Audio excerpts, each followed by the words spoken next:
ಬದುಕಿಗಾಗಿ ಹೋರಾಟದ ಪ್ರಯುಕ್ತ ಇವತ್ತೇನು ಧರಣಿಯನ್ನು ಮಾಡಿದ್ದೀವಿ. ಧರಣಿಗೆ ಮಾನ್ಯ ವಿಭಾಗೀಯ ಅಧಿಕಾರಿ AC ಸಾಹೇಬರು ಬಂದಿದ್ದರು, ತಹಸೀಲ್ದಾರ್ AC ಎಲ್ಲ ಡಿಪಾರ್ಟ್ಮೆಂಟ್ನವ್ರು ಬಂದಿದ್ದರು. ಇವತ್ತಿನ ದಿನ PD ಅವರು ನಮ್ಮ ಫೋನ್ ಮುಖಾಂತರ ಮಾತನಾಡಿ ನಾಳೆಲ್ಲ ನಾಡಿದ್ದು ನಾನು ಬರ್ತೀನಿ, ಆ ಜಾಗಕ್ಕೆ ಬರ್ತೀವಿ, ನಾವು ಸಭೆ ಮಾಡೋಣ ಅಂತ ಹೇಳಿದ್ದಾರೆ. ಅದಕ್ಕೊಂದಕ್ಕೆ ಸಹಕಾರ ಕೊಟ್ಟಿದ್ದೀವಿ.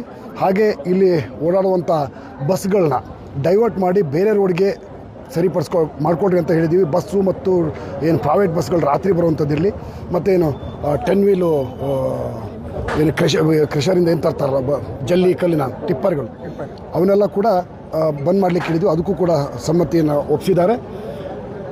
ನಮ್ಮ ಹೋರಾಟಕ್ಕೆ ಜನರ ಬೆಂಬಲ ಸಾಕಷ್ಟಿದೆ. ಇನ್ನೂ ಹೆಚ್ಚಿನದಾಗಿ ಇದೇನಾದ್ರು ನಡೀಲಿಲ್ಲ, ನಾಳೆ ಎಲ್ಲ ನಾಡಿದ್ದು PD ಬರುವಾಗ ರಸ್ತೆ ಕೆಲಸ ಸ್ಟಾರ್ಟ್ ಆಗಲಿಲ್ಲ, ಮತ್ತೆ ಈ ಪ್ರತಿಭಟನೆ ಉದ್ರಿಕ್ತವಾಗ್ಬೋದು ಅನ್ನೋದು ನಮ್ಮ ವಿಚಾರ. ಆ ಕಾರಣಕ್ಕೆ ಅದನ್ನು ಸರಿಪಡಿಸ್ಕೊಡ್ರಿ ಅಂತ ಈಗಾಗಲೇ ಇಲಾಖೆಗಳಿಗೆ ತಾವು ತಿಳಿಸಿದ್ದೀವಿ.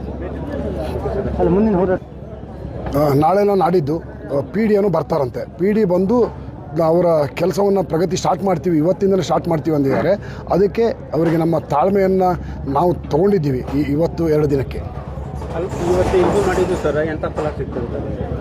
ಡೆಫಿನೆಟ್ ಇಲಾಖೆಯವರು, ಪೊಲೀಸ್ ಇಲಾಖೆಯವರು, ಏನು ರೆವಿನ್ಯೂ ಡಿಪಾರ್ಟ್ಮೆಂಟ್ ಅವರು ಎಲ್ಲರೂ ಬಂದು ನಮ್ಮನ್ನು ಅವರ